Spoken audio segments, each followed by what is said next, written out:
Welcome, everyone. It's wonderful to see you all here. Also, the people who are joining us online today for the official launch of the Writing Bilingually catalog.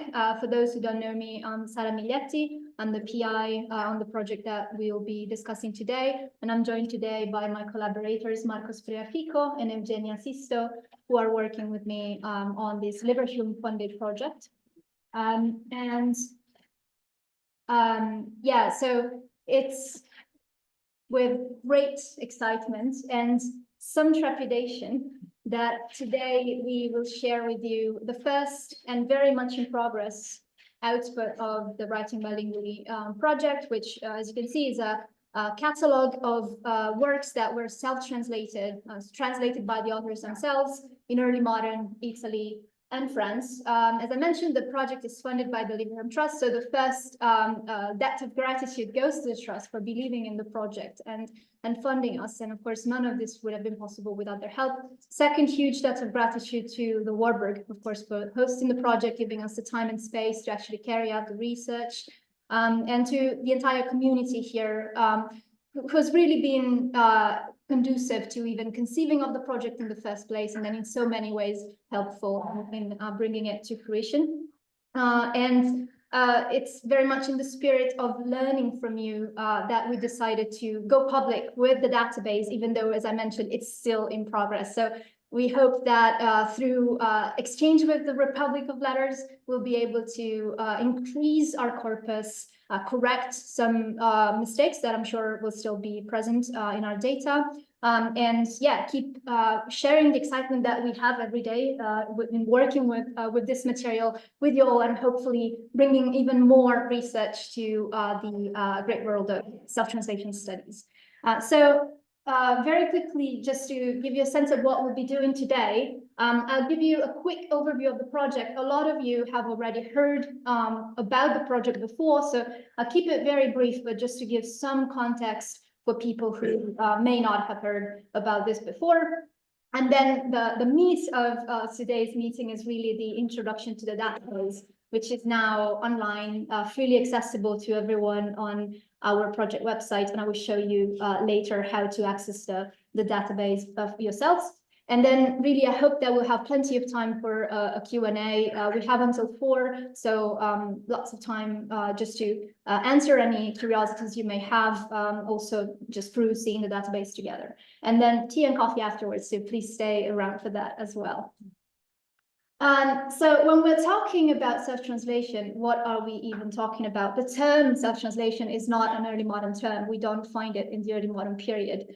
It's a modern category. In contemporary translation studies, it's often defined as what occurs when an author composes a text in one language and translates it into another. So it can both refer to the process, the act of self-translating, and to the result of that process, so the actual self-translated book, right?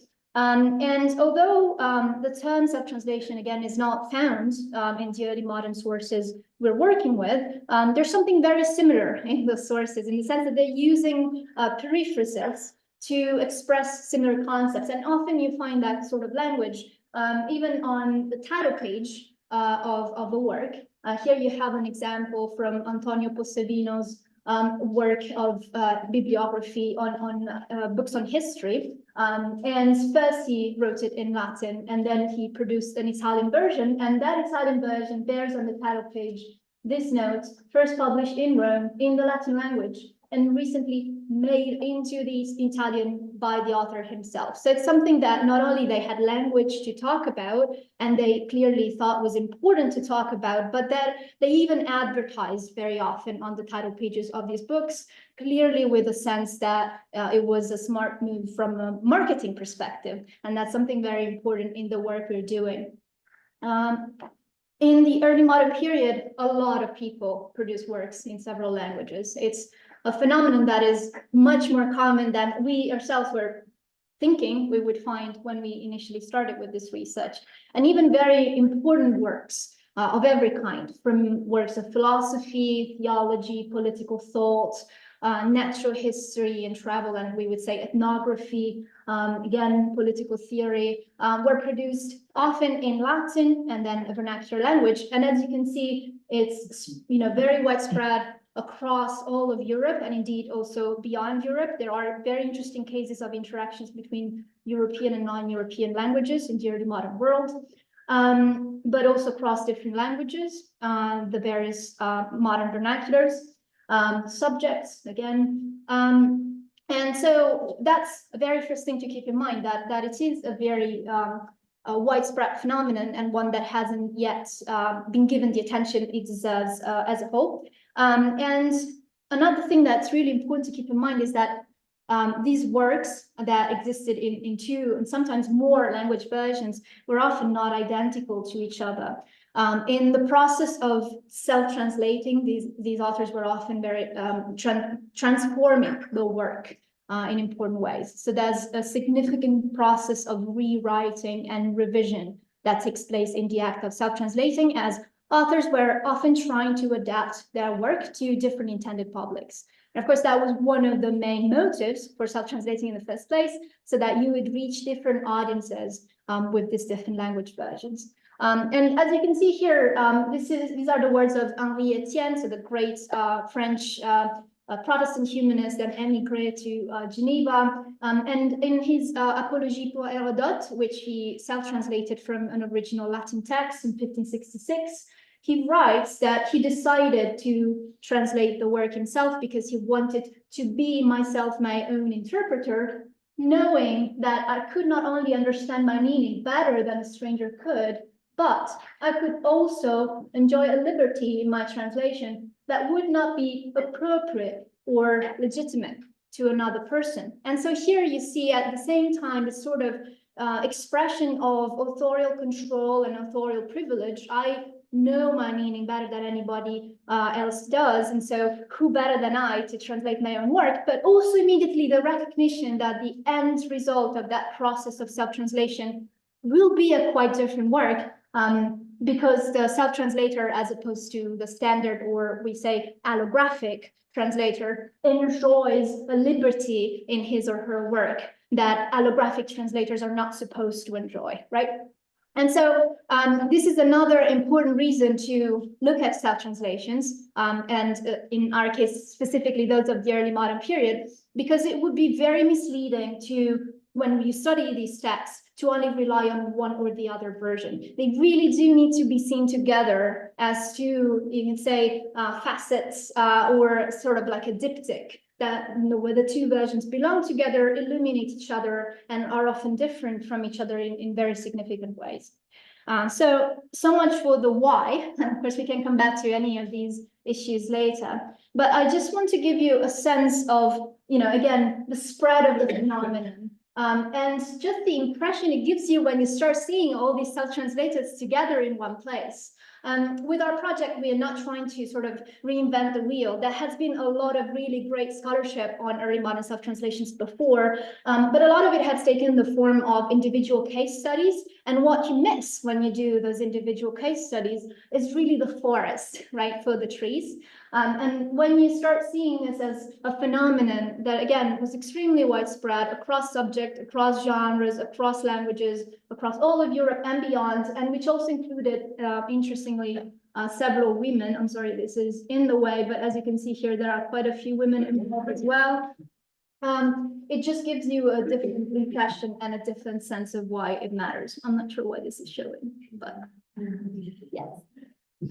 Okay, so again, I think when you start looking at self-translations in a more holistic way, putting them all together in one place, as we're trying to do with the self-translations catalog we're producing, it just allows you to do work that hasn't been done before, including some sort of quantitative analysis of trends and patterns that is not going to replace, of course, close textual philological study of the texts themselves.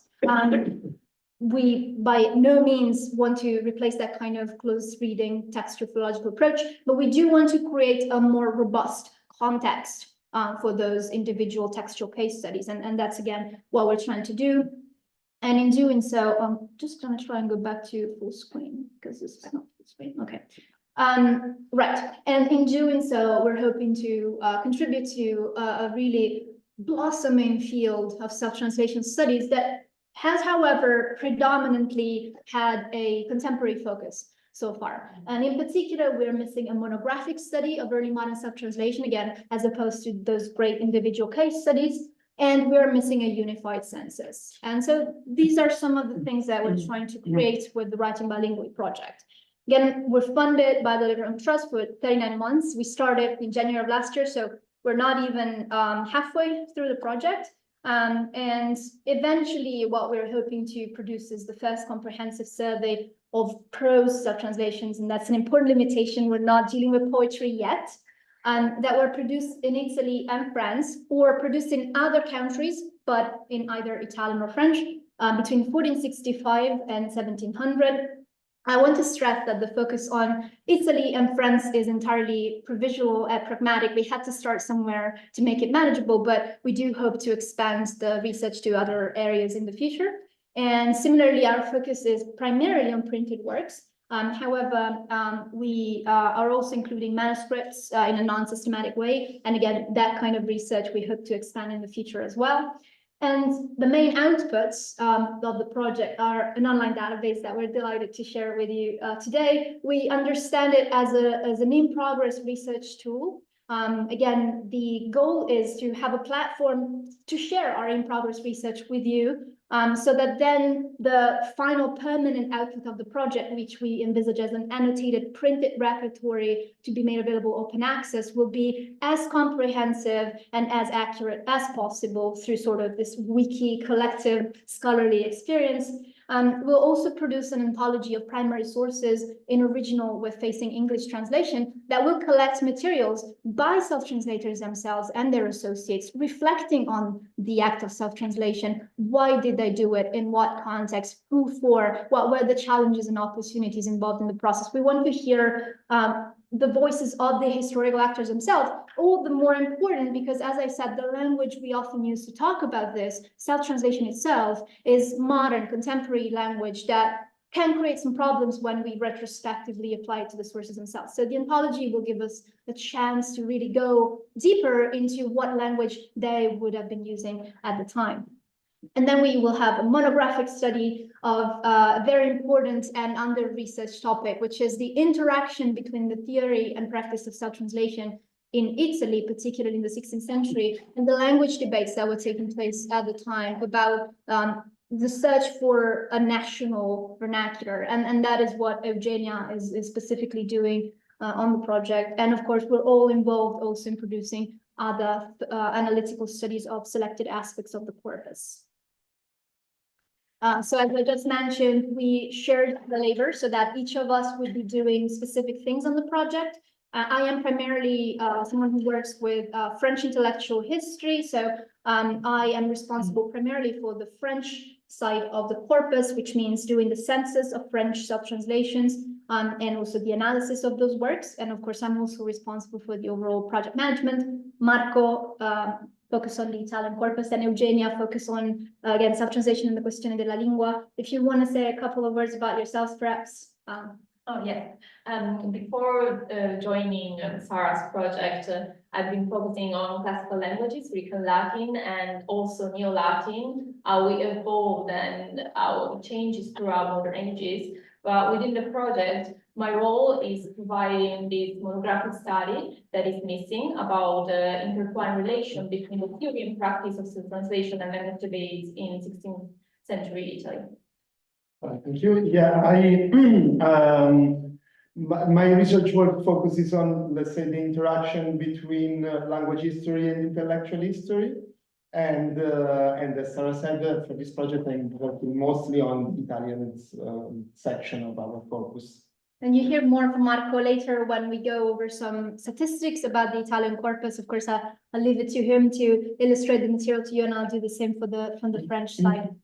Okay, just to give you a quick sense of where we are at with the research. When we started in January 2023, so that of course there was a lot of hidden work behind, in the application phase, where I was putting together a preliminary corpus to see if there was even room for a research project there. And that preliminary corpus we started with encompassed 120 entries, which was equivalent to about 60 unit works. That's a concept that we use to talk about those diptychs, right?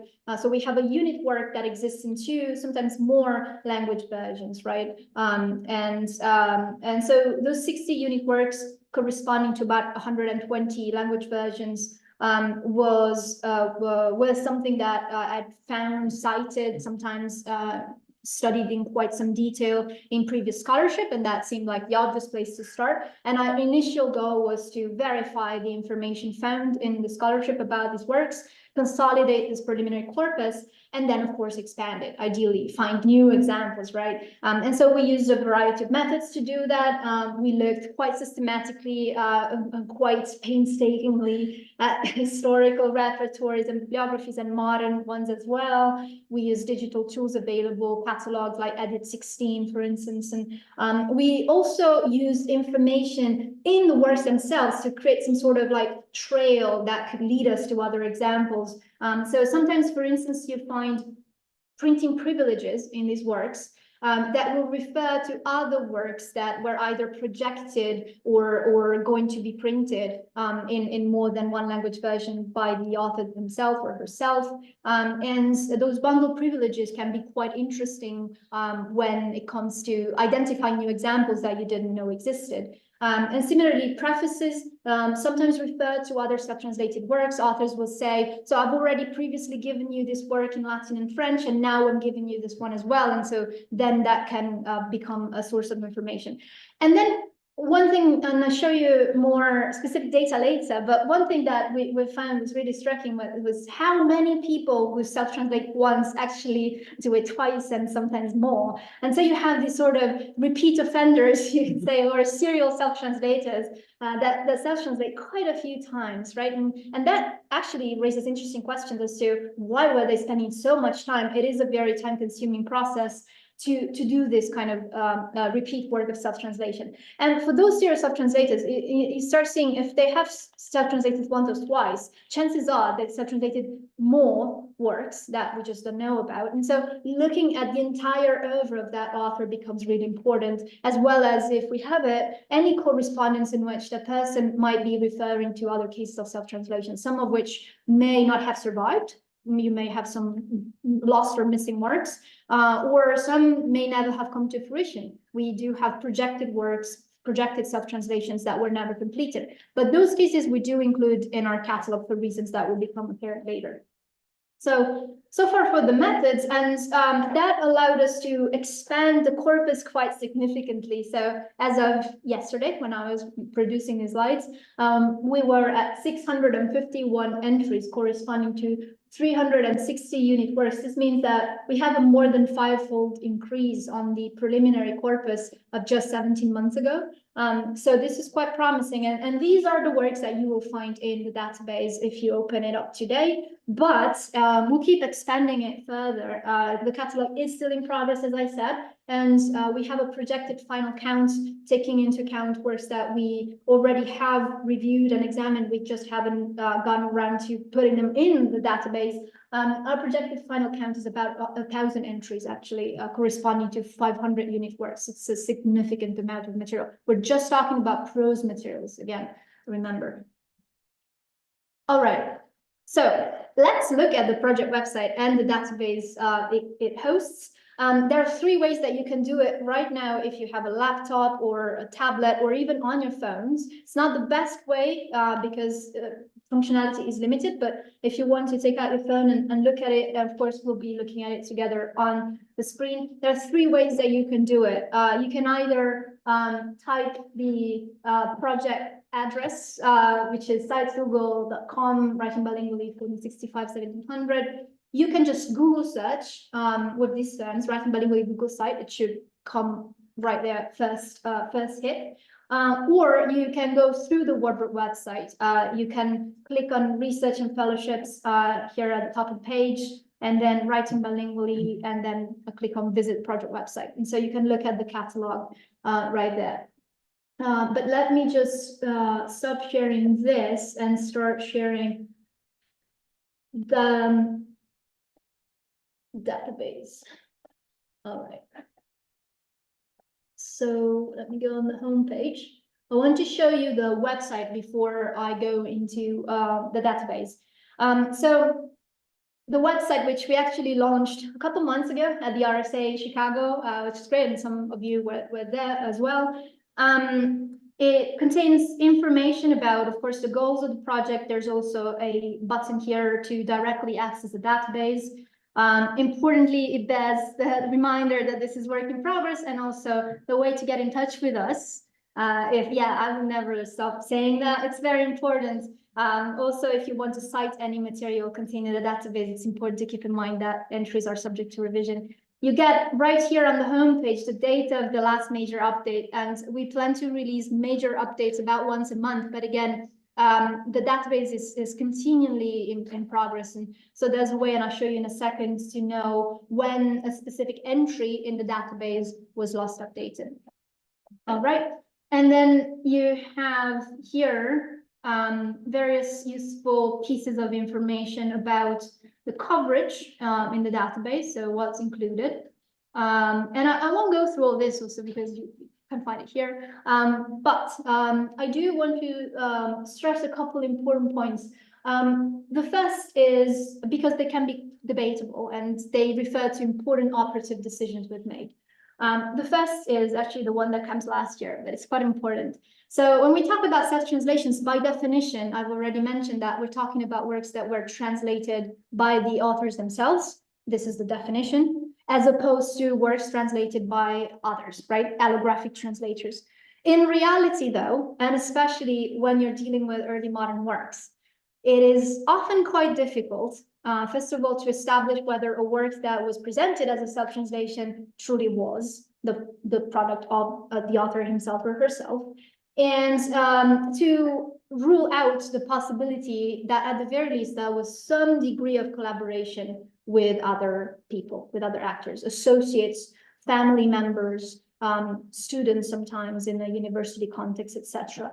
And that is absolutely the case in the early modern period because of all we know about how works were produced at the time. I'm not even thinking about the print shop and the actual process of producing books. I'm thinking about the process of texture production, which involved dictation and other forms of, collaborative work again. So when we are trying to establish if a work is a self-translation, the problem is that self-translation can often have shades of collaboration, right? That sometimes are acknowledged. In some of these works, actually, the authors themselves are recognizing that there have been other people involved. Sometimes those people are actually taking center stage and they are writing the dedication letter. They are writing the address to the reader. And they're saying, my professor or my father asked me to produce this translation for him and then revised it, reviewed it before publication, and in a way authorized the publication, right? He was happy with the work I'd done, maybe made a few changes, and here's the work, right? We decided that those cases should be included in the catalog because they come out under the same sort of authorial aura, if you will, that self-translations proper also do. And again, also because of that basic methodological issue that if you were to only include works that are genuinely 100% definitely self-translations, you would probably end up with no cases at all, just because it is extremely difficult, even in cases where you have the manuscripts, to determine with absolute certainty that this was purely authorial work, okay?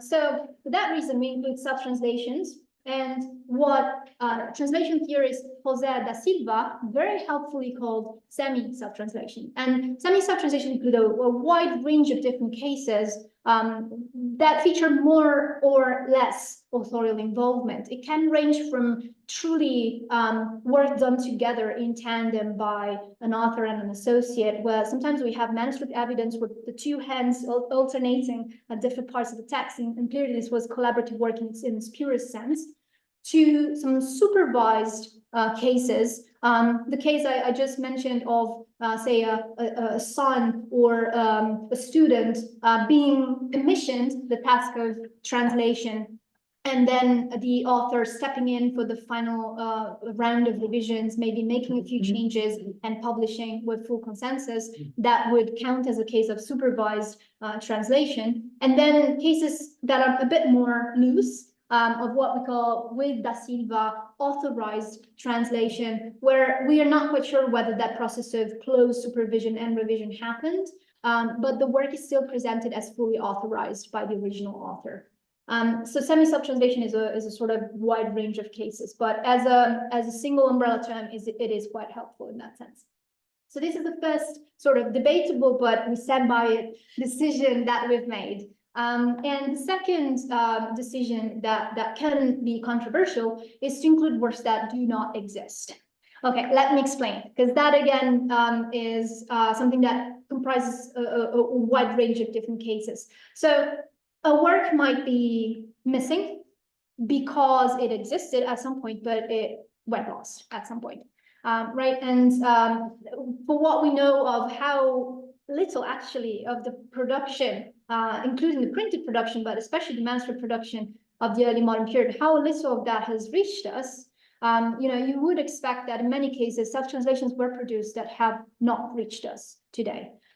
We include them just because it's important, and with this we stand by USTC and we stand with others who have stressed how important it is to have a fuller sense of what was produced as opposed to what has reached us. We include those works in our catalog. Of course, we flag them as missing. I'll show you in a second what that actually looks like in the catalog. So you know that the work is no longer there for the time being. It might come out at some point, but we do include those in the catalog.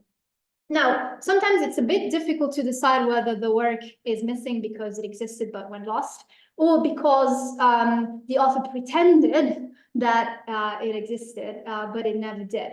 And we have found quite a few examples. And in fact, Marco was just last week at a great conference in Oxford on fakes and counterfeits and forgeries, talking about cases of fictitious self-translations.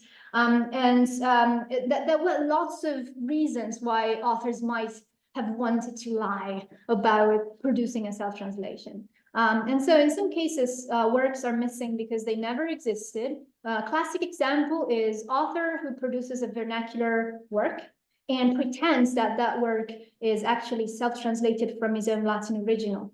But everything suggests that that Latin original never existed, and that this is just a move to give some sort of prestige to the vernacular work by saying it's actually taken from a Latin original and I produced the Latin original myself, which is also a very subtle way of saying I'm a very good humanist. I am fully fluent in both languages. I can write in Latin just as well as I do in the vernacular. And that sort of self-positioning happens quite a bit, both in the Italian corpus, and Eugenia also has an example in her corpus for the thesis, and in the French corpus. And then we have really wild cases in which self-translation is, or the pretense of self-translation, should I say, is used as a cover-up for plagiarism.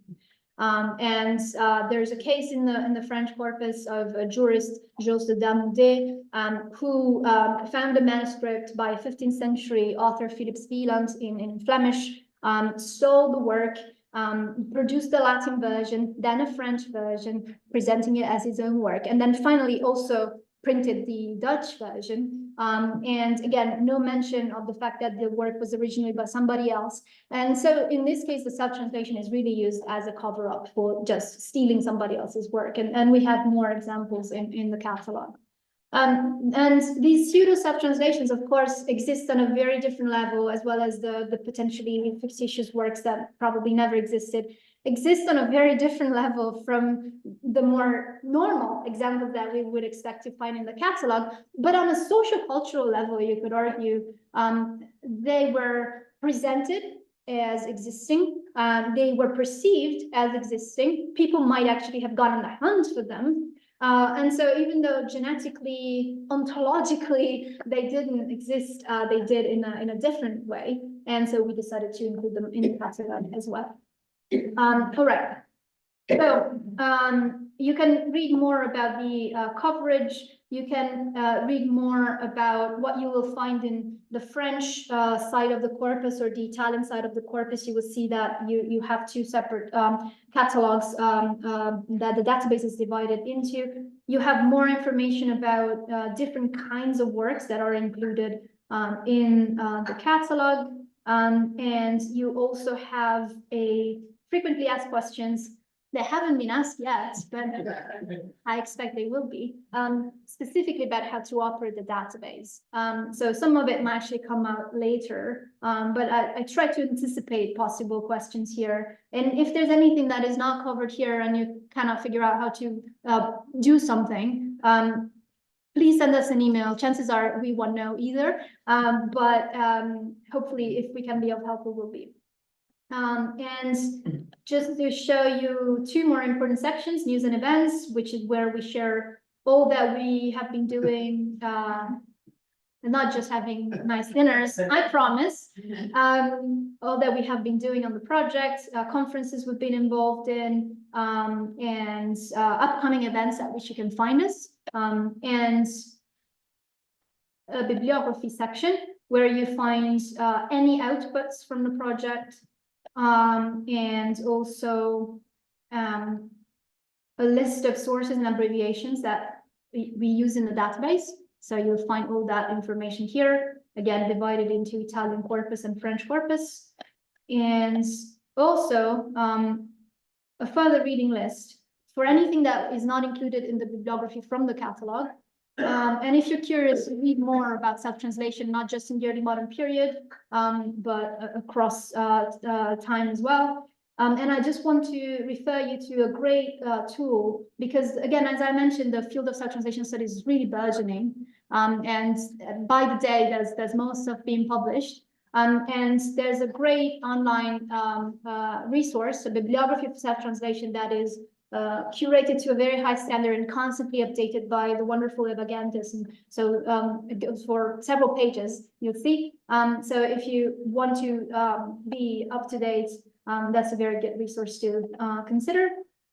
And finally, we got a little section here, but I just want to give a shout out to our advisory board, who've been extremely helpful at various points during, the lead up to the application, and also when we had our end of year project meeting in December, in revising certain aspects of our methodology and just helping us with tricky things. And then what we've all been waiting for. So on this page, you can access the database. And again, here you have the last major update. So you know immediately when the corpus was last given a substantial overhaul. And here you can access the Italian catalog, and you can see it in a couple of ways. You can visualize it as grid, and then it looks like this. Or you can visualize it as cards.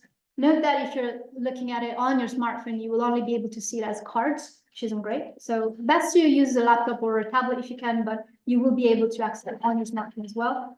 And the best way to navigate the dataset is actually to click here at the right bottom side on View Larger Version. And this will lead you to this, which is a much more usable version of the same. In here, you can filter in any way you like. So you can, for instance, look for any of works that are translated from Greek into Latin, or from Hebrew into Italian, and you will get all the hits, right? And you can add more conditions as well. So and then you also want them to be purely self-translations, and then that will reduce the number of hits you get.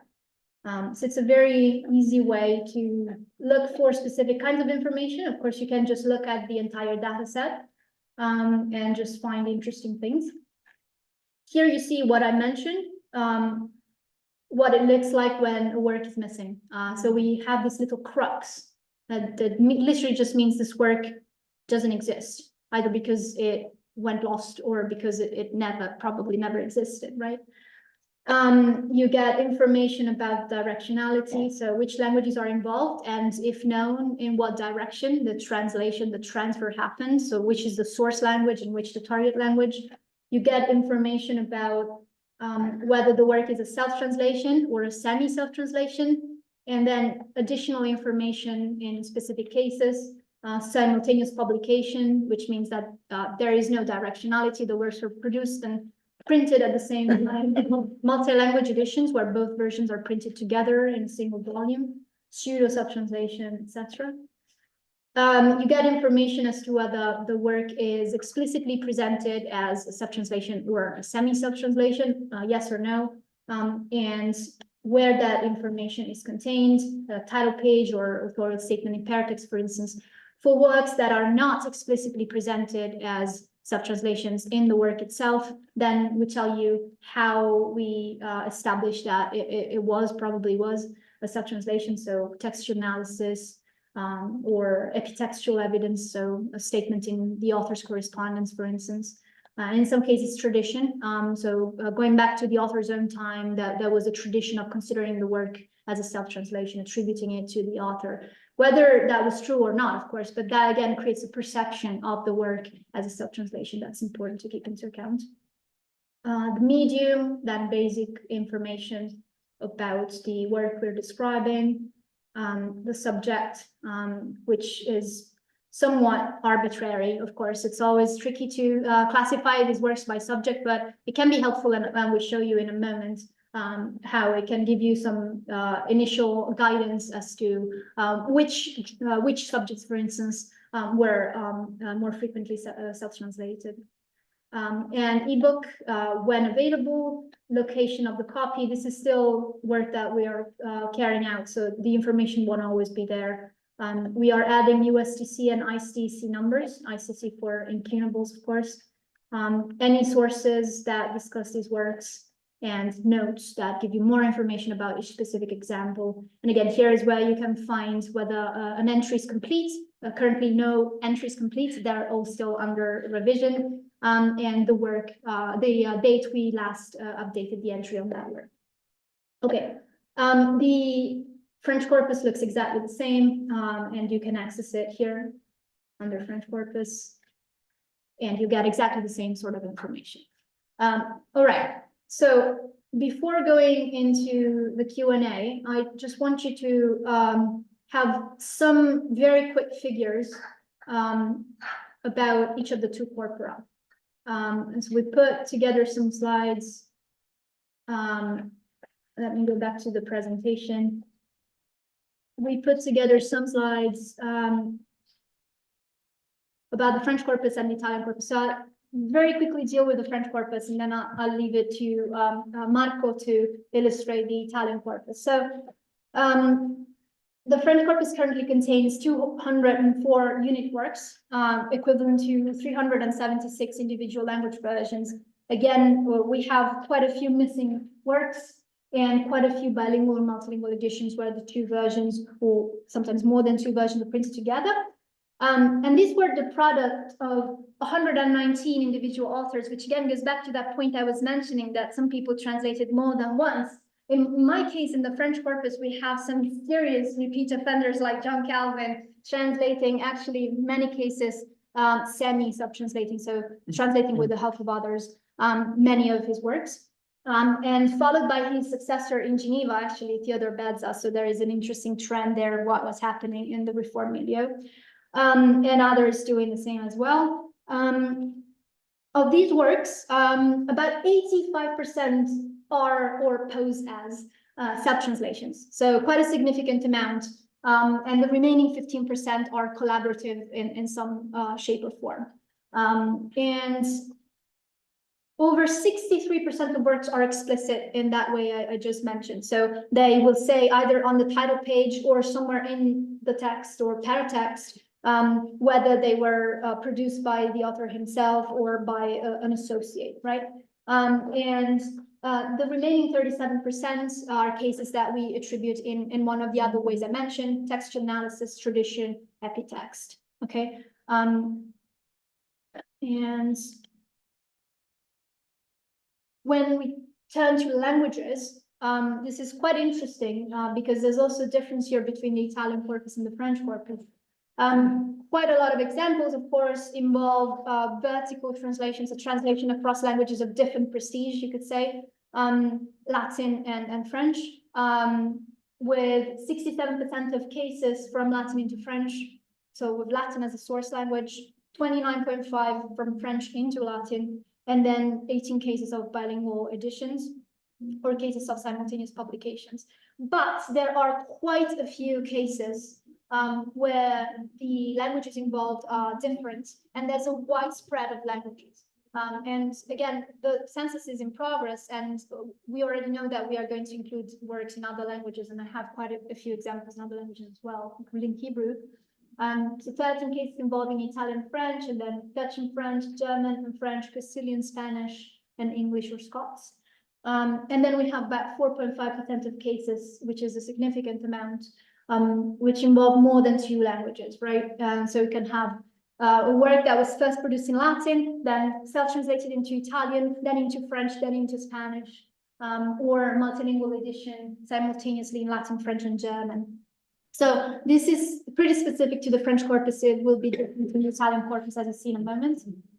In terms of principal centers of production, again, some surprises here. I mean, it's not a surprise that Paris would take the lion's share, but then Geneva is the second most important center of production, and then followed by Lyon. And then the last 3 are actually all outside of what we consider, you know, France today, Antwerp, Basel, and Leiden. And then other centers of production, again, quite wide-ranging, well beyond the territorial confines of early modern France, or what we consider France today. And so that really just goes to show that it's important not to focus only on France as a territory, but to consider the larger Francophone area to take into account the full scope of the phenomenon. In terms of chronology, I was a bit surprised. I mean, of course, this can also reflect research bias and the fact that there is just a lot more research on the period 1550 to 1599, which is where you get this big spike. But I have tried to be as thorough as possible, trying to go back before 1500 and also taking into account the 17th century. And there just isn't as many works as in the second half of the 16th century. So even accounting for research bias, that does seem to be quite a big spike here, which makes self-translation in early modern France quite specific to the second half of the 16th century. Of course, what was happening in France in the second half of the 16th century, well, spread of Protestantism and the wars of religion. And so it is no coincidence, I think, that you also get a big spike in terms of subjects, where religion is by far the most important subject where people are self-translating or translating collaboratively at the time. There's clearly a drive to producing these works in both languages, vernacular and vernacular and Latin. And politics actually comes third. So religion, then philosophy, and in Italy it would be the same. Religion and philosophy would be the first 2 subjects. But then politics is specific to France, that it takes the 3rd place there in terms of subjects. But then the other thing you can see is just how wide-ranging in terms of subjects the phenomenon is. It really does cover all branches of knowledge, including very technical subjects like agriculture, navigation, and many illustrated books as well in France, again, different from Italy, emblem books, portrait books, stage designs, etc. I just want to say quickly that over the next few months, we're going to include quite a bit of material to the French corpus. We have 43 unit works, 80 language versions that are ready for inclusion. I just haven't gotten around to do it yet. By authors like Guillaume Dubélé, Jean Duthier, Jacques Pelletier-Dumont. Guillaume Postel is my example with Hebrew, actually. So quite a few of these translated multiple times. So quite a lot of material there. And then we do have a pending list of things that we still need to verify. And so that potentially will have more examples. There are 2 areas where I want to do more work. We only have 1 example of self-translation by a woman. We know that self-translation in the realm of poetry was quite common in early modern France. It doesn't seem to be the same for prose. I only have 1 example of the corpus, but I suspect there may be more there. And then I want to find hopefully some 15th century examples. Again, I've tried to be thorough, but so far I haven't found anything for that fits the criteria for inclusion. So I'll leave it to Marco for the Italian corpus briefly, and then we'll look at that. Okay, yeah. So in the Italian corpus we have 156 unit works for 275 individual language versions, which are individual entries in our catalog. This was the work of 90 individual authors. So this is confirmed the fact that there is repeated offenders. In this case, what is conspicuous is that there is a family of repeat offenders, the Savonarola family, that is responsible for a lot of translations. Then of these unit works, about 73% are or possess self-translations. We have 16 doubtful cases, which might be self-translations, maybe not. The remaining 37% are cases of alleged semi-self-translation. About 54% explicitly state their nature, so explicitly declare themselves as self-translations or as semi-self-translations, most frequently, so in the 90% of cases, in the paratext. More rarely in the text itself. The remaining 46% are tacit, self or semi-self-translations, and they are attributed most often by textual analysis, but also by tradition and epitextual evidence in 20% of cases. The overwhelming majority of the texts in the Italian corpus, of the cases in the Italian corpus, are translated vertically across Latin and varieties of Italian. And you can see that there is a difference between this and the French corpus, in which it was the 85% the remaining 7% includes translation across Hebrew and Italian, Greek and Latin, Castilian, Spanish and Italian, and French and Italian. Even in this case, there is a conspicuous difference, which with the French corpus in Italy, it was much less common to have a sort of intra-European, or let's say, or anyway, horizontal dialogue between vernaculars. On the other hand, you have Hebrew and Greek that are not present. Like you said, that now you have some cases of, and it was a bit more common in Italy. It seems in the cases I'm currently, I have to add to the catalog. There are also other non-European languages like Armenian, Chinese, Arabic. So that seems to be a characteristic of the Italian corpus. We have another conspicuous feature is that we have just one case involving more than 2 languages. As for the centers of production, this is, let's say, more, how do you say, predictable. There is, than the French one, I think. We have Venice, Florence, and Naples in the first places. Maybe an interesting fact might be that Rome was not, is not so much represented. There is the presence of Basel and Frankfurt. An interesting fact might be that there are very minor centers that in which some translations are produced, like Vico Equense, Vilnius, Iesi, and so on. Vercelli. As for the chronological breakdown, there is, well, Sara has already spoken about it. There is a very conspicuous difference between the Italian and the French corpus, that the Italian corpus is very well represented for the 15th century.